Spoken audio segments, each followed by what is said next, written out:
Hi, I'm Steve Neal, and this is Elliot. And thank you for joining us here on a catastrophic event for the second part of my interview with Chris Stoehner, owner of XSA Integrated Firearms Instruction. Today, Chris talks about when to escalate and when not to escalate in a situation and what happens when you do. He also talks about non-lethal alternatives, firearms insurance, and what to look for in a firearms instructor.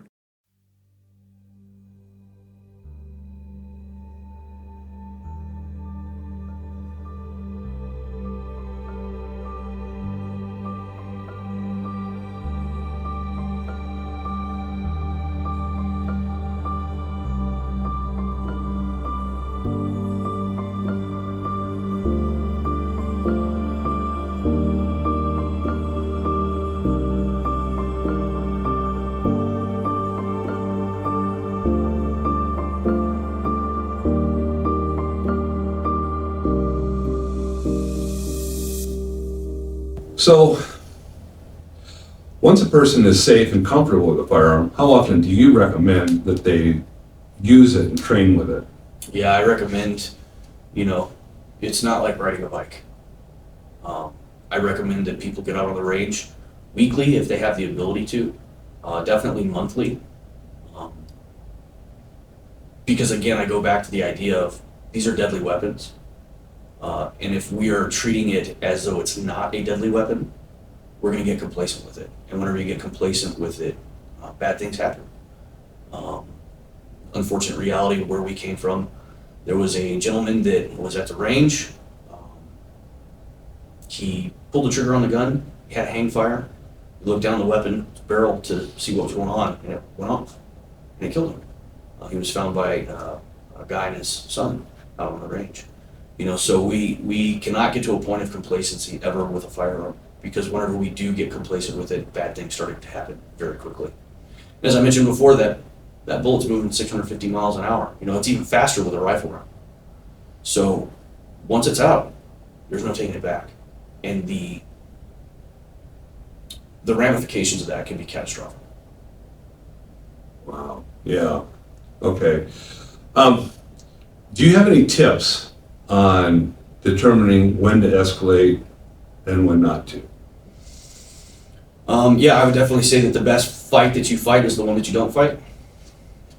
So we have to have an understanding of what those four elements are for justifiable homicide: intent, ability, opportunity, and lastly, preclusion. Intent is the idea that I'm going to give you some type of a cue that violence is going to happen. And we tend to talk about this in terms of what we call pre-conflict indicators.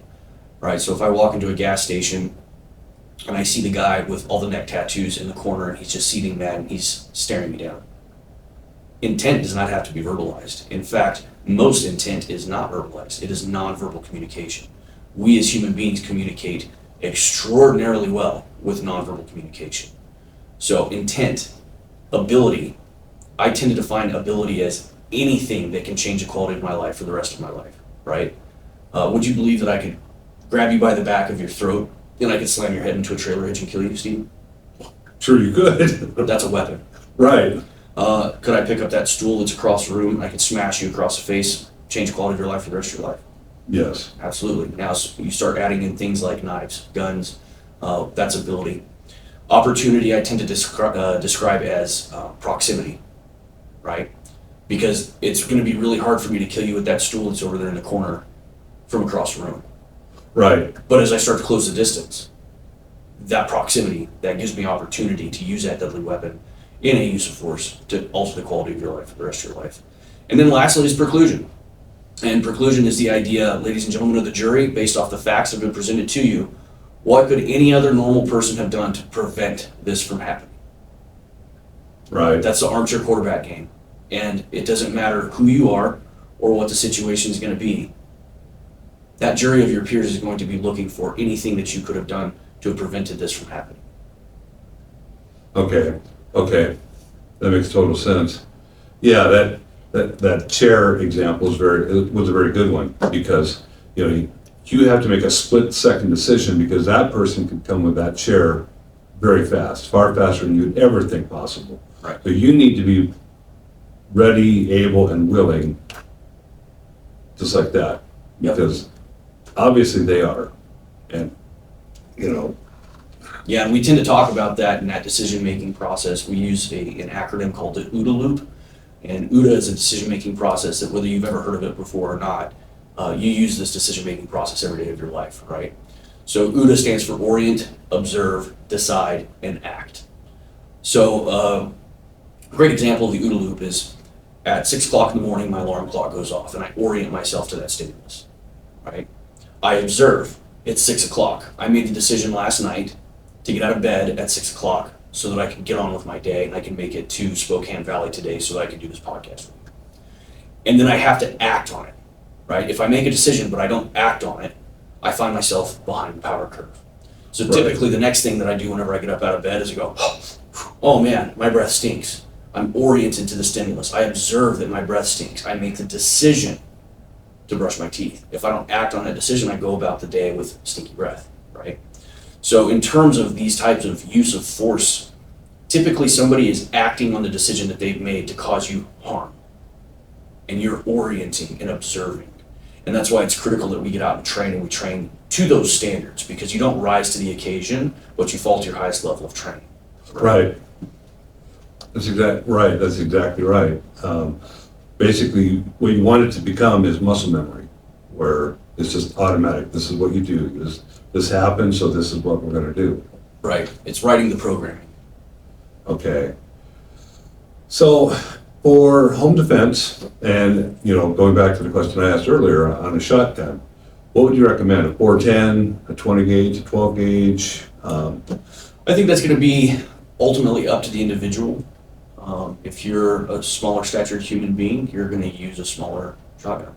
If you're a larger statured human being, you can get away with using a larger shotgun. For example, 2 or 3 years ago, I had a woman that came to one of my courses that was very interested in self-defense in her home, and she bought this really nice, really expensive stainless steel 12 gauge shotgun. She came out to one of our shotgun courses, and it just started immediately beating her around. And she realized very quickly that that 12 gauge shotgun was way too much for her. So again, I go back to the idea of, before you purchase the firearm, go out and see if you can rent it. At least in North Idaho, in my neck of the woods, if you can't rent it, call your neighbor, because he's probably owns two. And then just ask those hard questions, like, is this going to be a good fit for me? Talk to reputable firearms instructors. One of the things that I do whenever I tend to go to classes, because I try to go to a couple of different classes every year just to keep current in the industry and see what other instructors are putting out there. Number one, I will email the instructor and say, I want you to send me a copy of your resume. If I'm going to fly to New Hampshire for a course and I'm going to spend all the money and it's going to cost me several thousands of dollars to go out there, I want to know who I'm getting my training from, right? So ask for a resume. If they don't want to give you a resume, that's kind of a red flag to me. If I do go to one of those courses, the absolute no-go for me, go or no-go decision, is if I get a safety brief or not. If I don't get a safety brief, I'm going to ask for my money back and I'm going to leave. Because everything that we're doing with this deadly weapon comes down to mitigating the risks associated with that weapon. There's a time and a place for certain things whenever we're training. On the square range, there's no room for fooling around with the guns. And if people don't get that safety brief, mitigating that risk, it has a potential to cause complacency, and complacency kills. Right. The other thing that I typically look for in a medical or in an instructor is a medical plan, because things do go sideways on ranges. I've had one person that ended up getting shot by a ricochet in one of my courses, and having a medical plan to be able to provide care for life, limb, or eyesight for that individual, and being able to get them to a definitive medical treatment facility. Now, that's not necessarily a go or no go thing for me, but it is something that I like to see, and it is something that I typically at least brief my instructors on whenever we're on the range. We know, being in North Idaho, that we're 40 minutes, 50 minutes from EMS being on station. So as a result of that, every single one of my instructors carries an individual first aid kit on them, and every single one of my instructors knows how to use that individual first aid kit so that they can stop the bleed, essentially, and help you to breathe better so that we can get you evacuated to a medical treatment facility. When I was in the Army way back when, there was at Fort Leonard Wood, there was in the platoon that went before us at range week, there was one of the soldiers, when we were training with the hand grenades, he went back and it dropped out of his hand. And I mean, that was a live grenade. So we saw the result. I mean, it blast everywhere. But I have no idea what they did at that time.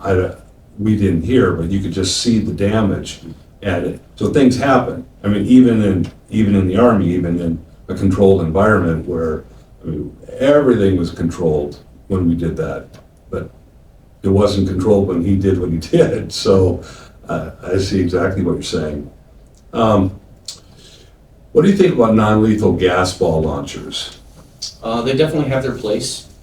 I tend to tell people that are coming to me specifically for defensive firearms training that you have to make a very conscious decision before the event whether or not you're capable and you're willing to actually pull that gun and use it. I have a general rule: it's bad to be shot, but it's unforgivable to be shot with your own gun. And so if you're in that situation and you've not made that conscious decision before you're in that situation, and then someone takes that gun from you, now that is a liability to you and to everybody else around you. So for those people that aren't comfortable with making that decision, there are lots of great less than lethal options that are out there. Byrna makes a less lethal CS gas and rubber bullet projectile. There are tasers that are available out on the marketplace that you can use to defend yourself with. There's also things like bear spray, CS gas or OC spray. That's a really good option for other people as well. And then oftentimes, you might carry a gun, but you may not necessarily need to use the gun. So being able to step up your response according to the level of threat is always a plus. That's why you'll see law enforcement officers, they carry OC spray, they carry a baton, they carry a taser, and they carry a firearm, because it gives them different levels to respond to different threats. Okay, they can escalate according to the situation. Right. Okay. So what things should a person do following an incident? If, God forbid, the worst happened, what should you do at that point? Yeah, so there should be an expectation. Number one, first and foremost, responding law enforcement officers, they don't have a clue what just happened. And so it's for them to try and figure out what just happened. So if you're in a use of force situation and it's safe for you to put your gun away, go ahead and put your gun away. Because you don't want to be the person that's sitting there holding somebody at gunpoint whenever law enforcement walks through the door. You need to be very, very keenly aware. Anything you say can and will be held against you in a court of law. And because of certain physiological responses to critical stress, things like slow time, auditory exclusion, tunnel vision, you may not have the mental faculties and the wherewithal to be making statements that are not going to be used against you, right? Because the law enforcement officer walks up and says, how many shots did you shoot? And your brain literally didn't hear it because of auditory exclusion. You're like, I shot like 2 or 3 rounds. Well, why are there 95 casings on the ground? And that misstatement can be used against you. Same thing with that dispatch call. If I call 911 on myself after this use of force, everything that I say to that dispatcher is being recorded, and guess what? Can and will be used against you in a court of law. So I'm of the opinion, and there are multiple different opinions about how to go about this. I'm of the opinion, don't say anything. You need to talk through a lawyer to formulate your defense. And because of that, we strongly recommend that you have some type of carry insurance. I don't recommend a specific carry insurance. I'm not paid by an insurance company to recommend anybody. I will say that depending on where you live and depending on what the expectations are, what that situation might look like for you, everybody to this point, I believe most people have heard about Kyle Rittenhouse and what happened with him. And because of the high stature of that case, I believe that the last estimate that I saw was it cost him nearly $1.3 million to clear his name. Wow. Yeah. So do your research, read the fine print. There are a lot of different organizations out there, and you need to find an organization that's going to fit for your needs and what that's going to look like. It used to be like with the NRA Gold carry insurance. it was specific only to a firearm. So if I killed you with a tomahawk in self-defense, that wasn't covered. So you need to know that fine print. You need to see what's in there and actually understand what it is that you're paying for. Okay.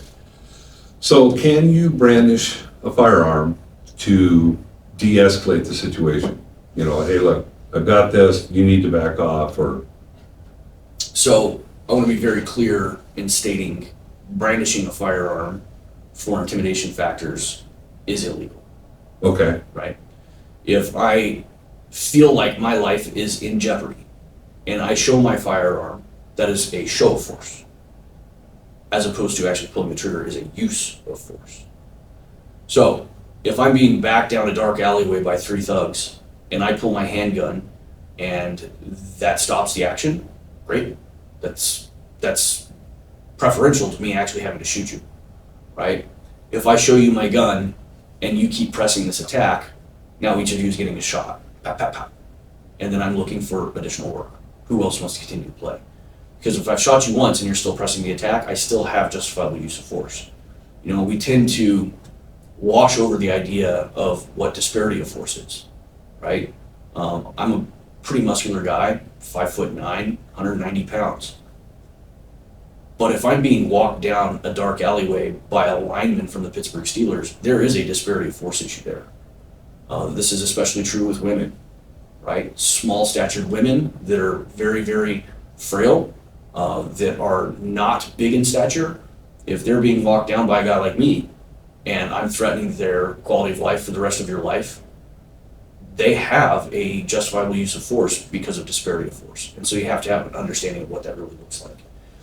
So again, I defer back to the idea of training. You need to have good training that's going to train you to the standards of what that might look like for you having to actually draw that weapon and use that weapon in self-defense, right? We tend to talk about defense of ourselves, we tend to talk about defense of others, and we tend to talk about defense of property, right? Is it really worth me shooting you because you stole my purse?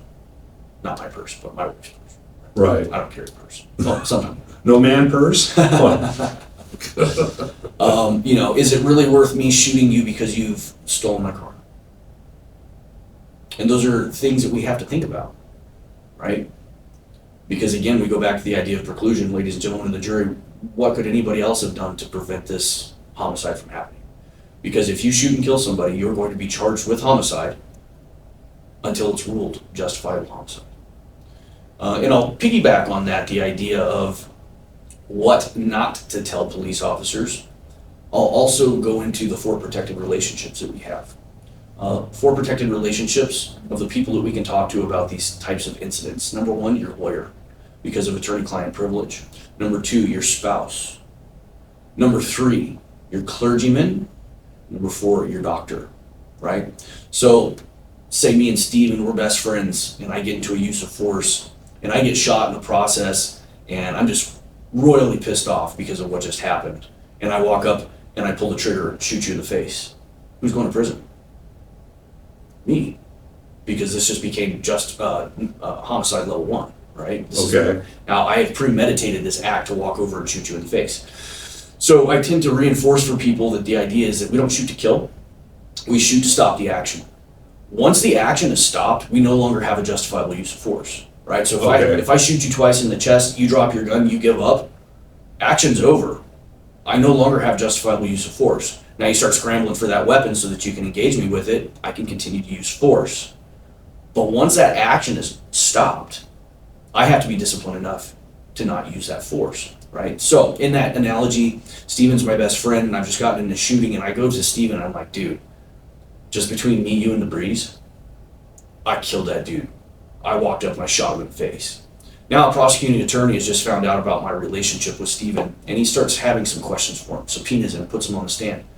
Because that's not a protected relationship, I've just put him in between a rock and a hard place. Right.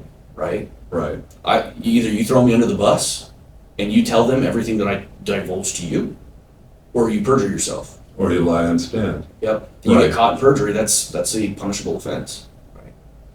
Right. Plus, a person with a conscience shouldn't lie anyway. Absolutely. So, yeah, that's very good advice. I appreciate that. And so, you've kind of mentioned a little bit, but what kind of training does XSA offer? What type of things do you do? So XSA International, as you mentioned earlier, is a veteran-owned and operated business. My primary instructor, adjunct instructor, he retired from the SEAL teams, and he was a troop chief at a SEAL Team 5. His last phase was in BUDS, phase 1. And so he has a tremendous amount of knowledge and experience in building warriors. So a lot of what we do is what we consider integrated firearms instruction, right? It's not just about the gun, it's about the whole self. So we train a lot in mind, body, and soul in terms of spiritual resiliency, the ability to process traumatic events pre and post event. So we offer everything in basic marksmanship to advanced marksmanship. We offer long range training as well for those of you that are interested in learning how to shoot precision rifles. We also offer tactical medicine and emergency medicine. We're affiliated instructors with the American Red Cross, so our 2-day emergency medicine program is built from the ground up to combat the top 5 preventable causes of death in an austere environment, as well as the number one or the top things that kill Americans every year. And so we pair with that CPR, AED, and stroke assessments, so that, we train a lot of church safety programs as well, and one of the things that I really reiterate to these church safety teams is you're far more likely to have to treat somebody in your congregation that's having a heart attack or a stroke than you are to ever have to pull a gun and shoot somebody in your church, right? Now we realize that sanctuaries are under attack. There are a lot of things that happen every single week in places of worship across the world, and so being prepared and being ready for that and having a good solid baseline understanding of how to prevent that, but also being realistic in what those demands are going to be on the ground in your sanctuary every single week. So we offer a lot of emergency medical training. We also offer survival training for folks, especially we've got this massive influx of people coming from all over the United States into North Idaho, and these places are very rural and very remote. And so a lot of people, they just don't have the education, the background to know what it means to prevent hypothermia or to treat somebody that's hypothermic, how to build fires, how to find clean drinking water, how to forage for food, how to build structures so that you can protect yourself from the elements, and finally how to use signal for rescue to be able to actually make contact with the outside world should you find yourself in the worst possible situation out in the world. So it really sounds like you're an all-around survival school. Yeah, we tend to focus more on the emergency medicine and the firearms training because that's in higher demand, but we do offer those survival programs as well. And one of my favorite courses to teach is that emergency lifesaver course, that 2-day course. But during COVID, I had the opportunity to go through the American Red Cross's wilderness first aid and for remote medicine. And so what we did for that is we paired it with it's basically a 3-day backpacking trip where we backpacked all of our emergency medical gear up into the wilderness, and we taught those 5 tenets of survival. We taught you how to build shelters. We taught you how to purify water. We taught you how to build campfires through all kinds of different means and methods. We taught you local flora and fauna that you can use to eat if you're starving to death. We teach people how to actually test local flora and fauna to make sure that you don't have some type of allergic reaction and or it's not poisonous for you to actually eat. And that was a raving success. We had a lot of fun doing that program. Wow. So, and just kind of an off question, you in the prepper world, there's all kinds of people who have a bug out bag and they think they're going to go ahead and play Daniel Boone or something because they got a bug out bag and a rifle and they watch the movie or something. What are their chances of actually surviving without proper training in that type of a situation? Yeah, I tend to tell people, one of the most dangerous things that you'll ever do in your entire life is drive a car. Yet we take it for granted. We drive with our knees while we're putting on our makeup, texting on the phone, not paying attention to what's going on around us, messing with our music as we're driving, and you're going 75 miles an hour, right? The odds of you getting into that motor vehicle accident are tremendous. And so we tend to tell people, if you get into a rollover accident and it's going to take EMS 35 minutes to get there, a human being can bleed to death in less than 2 minutes. So if you don't have that gear available and you don't know how to use it, how effective really is that gear?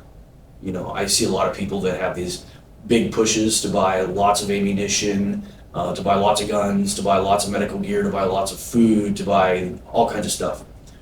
Throwing money at the problem isn't going to solve the problem. Your experience, your ability to understand how to implement those different tools when the situation arises, that's going to make the difference in your survivability. So training is paramount, is what Absolutely. you're saying. Absolutely. You know, and I tend to tell people that as well with the concealed handgun license, is if you've never been knocked, if you've never been punched in the face and you know how you're going to react to that, do you really want to be carrying a gun? Right? So I tend to really encourage people, now that you've got your concealed carry license, get out on the range and train, yes, but I also recommend going attending some type of martial arts program. Okay, I was wondering about that. You know, and I'm a big proponent of Brazilian Jiu-Jitsu. I think it's an awesome martial art. But maybe Brazilian Jiu-Jitsu is not your style, not your thing. Maybe you want to get into Krav Maga, or maybe you want to get into Hapkido or Tai Chi or whatever else is out there. But definitely having some type of martial art to back up your ability to protect your gun. Because again, I go back to the idea, it's bad to get shot, but it's unforgivable to be shot with your own gun. So I guess the last question I'll ask is, for older people or people like me who are not in the best of shape, what do you recommend for getting into better physical shape? Yeah, you know, it starts with the first step. Journey of 1,000 miles, one step at a time. So if you find yourself that you're not in the physical shape, the physical condition that you want to be in, take the first step. Go join a gym. Find some type of activity that you can engage in that you enjoy, whether that's yoga, or whether that's bicycle riding, whether that's hiking, whether that's running, whether that, there's such a big release whenever you actually start to get in there. At one point in time, I was about 60 pounds overweight. I was still eating like I was in the Navy, but I wasn't still in the Navy. And I wasn't working out like I was still in the Navy. And so I'm really big into climbing. I like to rock climb, and I like to ice climb, and I like to climb big mountains. And so the realization that I had as I'm looking up all this gear, I'm like, man, I could save, like 3 ounces of weight if I buy this piece of gear. And then I looked at myself in the mirror and was like, if I lost 60 pounds, I wouldn't have to buy this new gear, right? So for me, it was a matter of controlling my diet, which is always a struggle. You have to find a diet that suits you and suits your body type. And then once I got my diet under control, actually getting out into the gym and putting out the effort, So I tend to spend about an hour and a half in the gym every single day. I do the best that I can to go 6 or 7 days a week, but that doesn't always happen. But on top of that, I also live a very active lifestyle, and I have a very clean diet. I occasionally splurge. I'm a big fan of intermittent fasting. I intermittent fast virtually every day, so I don't eat breakfast or lunch typically. I'll wait until the later afternoon to start eating, and then whenever I start eating, again, it's a clean diet. And then the secret to my success for losing all the weight that I ended up losing was through juicing. And I'm not talking steroids. I'm talking about fresh fruit and vegetable juices. Oh, okay. My wife and I bought a masticating juicer. And originally, whenever I started out with it, I didn't know how to juice. So I would juice an apple, and I was starving all day long. But the realization quickly came to me through some friends that were juicing, that they taught us how to juice. It was like 3 or 4 apples, a couple pears, a couple of oranges, 4 or 5 carrots, a squash, beets. And then what I would do is I would have a liter of juice every day, right? So a full Nalgene bottle of juice every single day. And then I would have one day where I was completely intermittent fasting for 24 hours. I would typically do that on Sunday. Sunday after dinner, I wouldn't eat until dinner the next day. So a 24-hour fast where I'm burning calories, I'm not taking calories in. And then one day a week, I would do nothing but juice fasting. So I would end up drinking, 2, maybe 2.5 liters of juice every day. And I was really surprised at how fast that weight came off. And whenever the weight did come off, I was really impressed and like, wow, my back isn't hurting as much as it used to. My neck isn't hurting me as much as it used to. My shoulders are more functional. They're not hurting me. And then whenever I paired that with actual physical exertion, getting out to the gym, doing some weightlifting, and then kind of outlining your goals, because if you go to the gym, you don't have a goal, it's worthless. It's the Right. same concept as, if I'm going to go to the range and I don't have a plan on what I'm working on, I'm not shooting, I'm plinking. I'm not gaining anything from that. So before I step into the gym, I have a plan. What are my overarching goals? Whenever it comes time for wintertime, I'm very active in the wintertime. I like to ski. I try to ski 40 or 50 days a year. So what does that look like? Well, I know my knees are going to start hurting. So I need to make sure that I'm putting effort into my legs and building my legs, building my core, taking care of my knees by being on a stationary bike 30 minutes at a time. All those things really help to functionally support my level of activity, what it is that my goals are as I go forward. And then as I come out of wintertime, I start to look more at, okay, hey, what are my functional goals? Well, I'm going to be on the range a lot, so I need to have the ability to be on a range wearing body armor for 10 or 12 hours a day. I need to have the ability to be able to move a rucksack up and down the mountains. And so my functional fitness for that, it just transitions a little bit as I move into that, understanding that my goals are going to be a little bit different for each season of my life. Wow, that's informative. Well, Chris, thank you very much for your time, and I hope that our audience enjoyed the interview. I know I certainly did, and I hope you have an excellent day, and I hope that you have an excellent day. So thank you from A Catastrophic Event. And if people are interested in looking up our training, our website is www.xsallc.com, or you can reach out to us directly through email at xsallc@gmail.com.